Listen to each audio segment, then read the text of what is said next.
લોકોને પૂરતી વ્યવસ્થા આપવી પડે, એમની ફરજમાં આવે છે. છતાં ભાવનાબેન બધાને ધમકાઈને ગયા અને ભાવનાબેન એવું કહે છે પોલીસને બોલાવો, ખોટા કેસ કરો તમારા ઉપર, આની ધમકી આપી રહ્યા છે. આને બધાને કહે છે કે હું પોલીસ બોલાઈને આવું છું, ભાગી ગયા છે અહીંયાથી.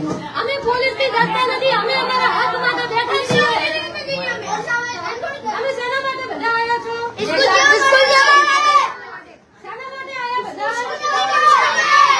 આ નાના સ્કૂલના બાળકો છે, પાણીમાંથી હેડે છે, એમને હેડવા માટેનો રસ્તો નથી. કઈ સ્કૂલના બાળકો છો?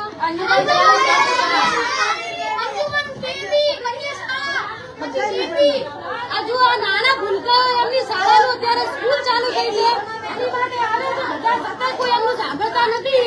નગરપાલિકાની ભાજપ શાસિત નગરપાલિકા અત્યારે એમની મનમાની કરી રહ્યા છે.